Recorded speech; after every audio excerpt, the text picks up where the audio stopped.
Arrête tout. Maintenant. Exactement maintenant. Pas dans une minute. Pas après ce message. Dans cet instant précis où tes yeux lisent ces mots. Parce que ce qui se passe en ce moment n'est pas ordinaire. Ce n'est pas du contenu que tu fais défiler entre deux distractions. Ce que tu reçois là, c'est un appel. Un appel direct du ciel, avec ton nom dessus. Et quelque chose en toi le sait déjà. Tu l'as senti au moment où tu as cliqué. Ce frémissement au fond de la poitrine. Cette petite voix qui disait, cette fois, c'est différent. Ce n'était pas de la curiosité ordinaire. C'était le Saint-Esprit qui te conduisait jusqu'ici. Ton âme qui reconnaît la voix de son berger. Pas tout le monde ne s'arrête. Pas tout le monde entend quand Dieu parle. Mais toi, tu es encore là. Et ça, ce n'est pas un hasard. Dans le royaume de Dieu, il n'y a pas de hasard. Tape réveil dans les commentaires maintenant, avant de continuer.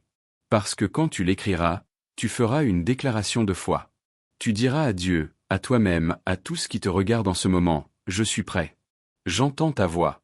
Je choisis cet instant. Je t'observe depuis longtemps. Bien plus longtemps que tu ne le penses. Je t'ai vu un matin ordinaire, assis dans ta voiture avant d'entrer au travail. Et tu faisais quelque chose de très précis. Tu préparais ton visage. Tu révisais mentalement quelle version de toi-même tu allais devoir être aujourd'hui. Pas parce que tu es malhonnête. Mais parce que tu as appris, il y a longtemps déjà, que la vraie version de toi n'est pas toujours en sécurité dehors.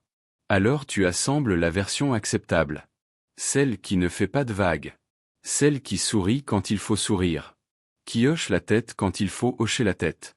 Et à l'intérieur, sous tout ça, la vraie version de toi reste assise, silencieuse, à attendre que quelqu'un la voie enfin. Je t'ai vu la nuit, allongée à des heures étranges. Entre 2 heures et 4 heures du matin, quand le silence devient trop lourd. Ton esprit qui tourne. Qui rejoue des conversations vieilles de plusieurs années.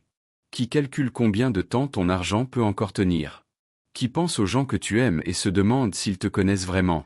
S'ils savent qui tu es sous la version qu'ils voient chaque jour. Je t'ai vu rire à des blagues qui n'étaient pas vraiment drôles. Parce que rire était plus facile que de rester assis avec ce poids dans la poitrine. Plus facile que de dire ce que tu pensais vraiment. Et je t'ai vu un jour commencer à écrire un message à quelqu'un de proche. Un message honnête. Un message qui demandait de l'aide. Un message qui aurait dit la vérité pour une fois. Et je t'ai regardé appuyer sur effacer, lettre après lettre, jusqu'à ce que tout disparaisse. Et ce qui restait, c'était « Je vais bien. Tout est bon. » Je t'ai vu faire ça. J'étais là. Et ce soir, Dieu te dit « Je n'ai pas détourné les yeux. » Pas une seule fois.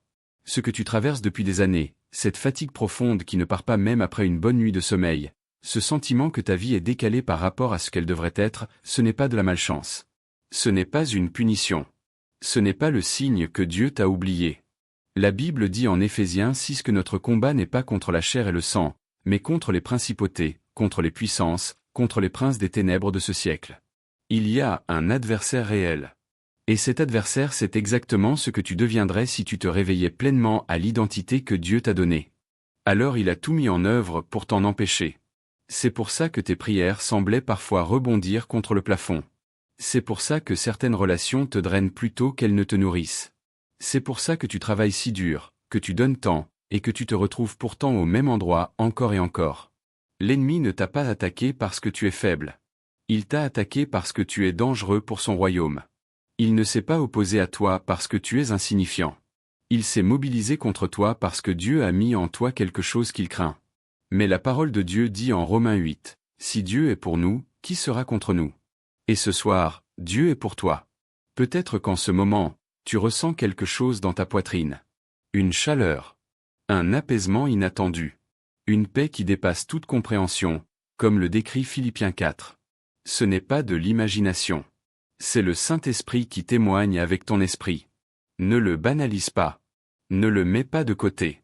C'est Dieu qui te confirme, je suis là, et je parle. Hier soir, à l'instant exact où tu portais tout ce poids, une décision a été prise dans les cieux. Le Seigneur a dit, ça suffit. Comme il l'a dit à Job après l'épreuve. Comme il l'a dit au peuple d'Israël après des générations de servitude. Comme il l'a dit à Pierre après la nuit où les filets revenaient vides. Il y a un moment où Dieu dit, la saison change. Et ce moment, c'est maintenant pour toi. Ce n'est pas parce que tu as été assez bon.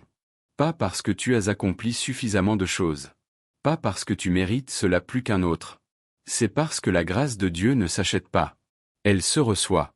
Et ce soir, elle est libérée sur ta vie. Voici ce qui va se passer dans les jours qui viennent. Dans les 72 prochaines heures, prête attention. Quelqu'un va te contacter, quelqu'un de ton passé, et cette conversation va porter en elle quelque chose que seul Dieu pouvait orchestrer. Un détail trop précis pour être une coïncidence. Un mot qui répondra à une prière que tu avais presque cessé de faire. Quand ce moment arrivera, tu sauras. Le Saint-Esprit te le confirmera intérieurement. Des portes financières vont commencer à bouger. Un remboursement oublié. Une dette effacée. Une opportunité qui surgit d'une conversation ordinaire. Souviens-toi de la promesse de Malachie 3. Ouvrez-moi les fenêtres des cieux et voyez si je ne vous répands pas une bénédiction surabondante.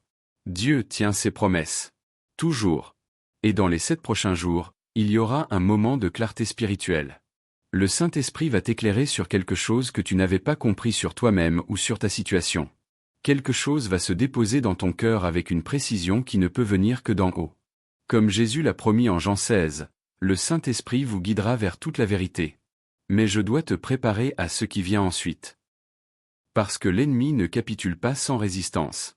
Après les premières confirmations, après que la grâce commence à agir visiblement, il va faire un dernier mouvement. Une dispute qui éclate de nulle part. Une vieille blessure rouverte par quelqu'un. Un mot dit au mauvais moment qui touche exactement là où tu es le plus vulnérable. Et une voix dans ta tête va murmurer. Tu vois, rien n'a changé. Tu t'es fait avoir. Ce murmure n'est pas la sagesse. C'est le mensonge de l'accusateur, celui que la Bible appelle en Apocalypse 12 l'accusateur de nos frères. Il ment. C'est sa nature. Et quand il ment le plus fort, c'est souvent parce qu'il vient de perdre quelque chose sur toi. Alors prends cette parole et inscris-la quelque part où tu peux la voir. En Ésaïe 54, il est écrit « Aucune arme forgée contre toi ne prospérera, et tu condamneras toute langue qui s'élèvera en jugement contre toi. » Ce n'est pas une promesse conditionnelle. C'est un décret de Dieu sur ta vie. Déclare-le à voix haute. Maintenant. Laisse ta voix porter cette vérité sur ta propre existence. Parce que la Bible dit en Proverbe 18 que la vie et la mort sont au pouvoir de la langue. Je vais maintenant te demander de poser 3 actes concrets de foi. Pas demain. Maintenant, pendant que le Saint-Esprit agit en toi. Premier acte.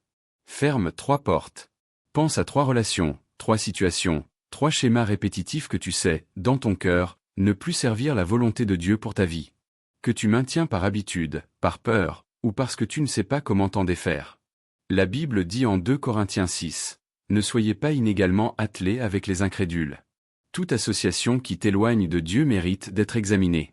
Pas dans la haine. Pas dans la rancune. Mais avec la clarté de quelqu'un qui sait où il va. On ne peut pas recevoir les nouvelles choses que Dieu prépare en s'accrochant à ce qu'il nous a demandé de laisser derrière. Deuxième acte. Contacte 3 personnes. Pas pour demander quelque chose. Pour partager ce que Dieu est en train de faire. Pour dire, il se passe quelque chose, et je crois que ce message est aussi pour toi. La Bible dit en Hébreux 10, exhortons-nous les uns les autres, et cela d'autant plus que vous voyez le jour s'approcher. Tu n'as pas à convaincre. Tu n'as qu'à transmettre. Et l'une de ces 3 personnes attendait peut-être ce signe depuis des semaines. Troisième acte.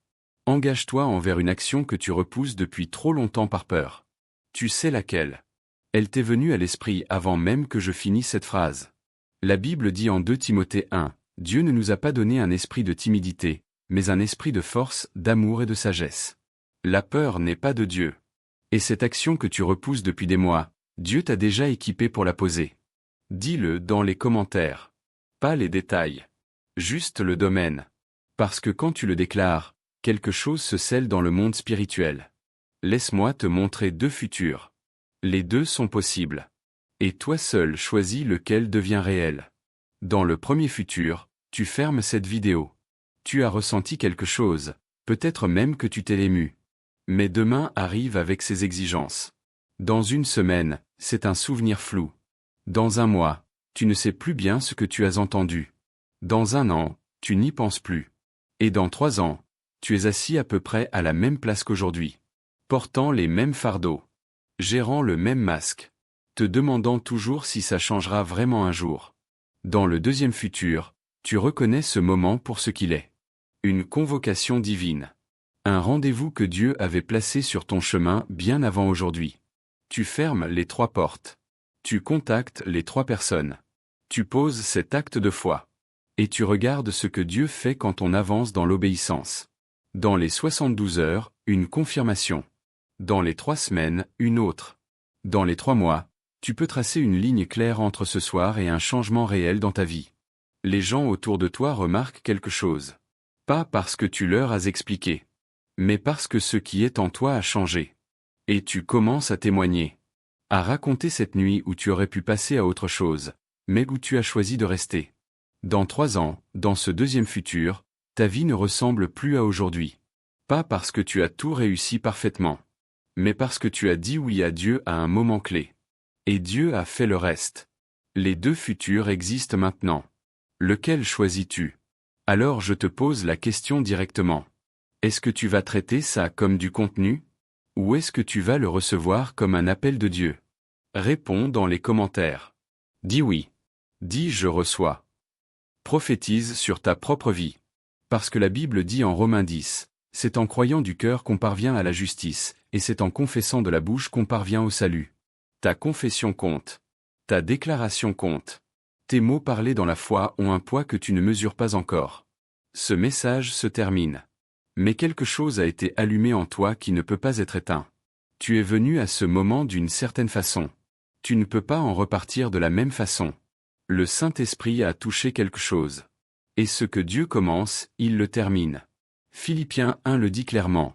Celui qui a commencé en vous cette bonne œuvre la rendra parfaite. Ferme les 3 portes. Contacte les 3 personnes. Pose cet acte de foi. Ne cherche pas le moment parfait. Ne cherche pas à te sentir plus prêt. Jésus n'a pas attendu que Pierre se sente prêt pour l'appeler à marcher sur l'eau. Il a juste dit, « Viens ». Alors viens. Maintenant. Ta percée n'est pas en chemin. Elle est là, à la porte, comme le dit l'Apocalypse 3. Voici, je me tiens à la porte et je frappe. Ouvre. Si ce message a allumé quelque chose en toi, like, laisse un commentaire, partage avec les 3 personnes dont le visage t'est venu à l'esprit, et abonne-toi. Parce que d'autres paroles arrivent. Des paroles qui vont continuer à nourrir ta foi, à te rappeler qui tu es en Christ, et à t'encourager dans les moments où tu en auras besoin. Le meilleur est encore à venir, bien-aimé. Dieu n'a pas fini avec toi. Il a à peine commencé. Et si, pendant les 30 prochains jours, tu décidais de mettre Dieu à la première place dans ta vie de prière? C'est exactement la raison pour laquelle j'ai créé 30 jours de prière pour ta percée. Un parcours spirituel conçu pour t'accompagner chaque jour avec des prières, des méditations et des déclarations de foi afin de t'aider à rester persévérant dans la présence de Dieu. Si tu sens que c'est le bon moment pour toi, le lien est disponible dans la description et dans le commentaire épinglé.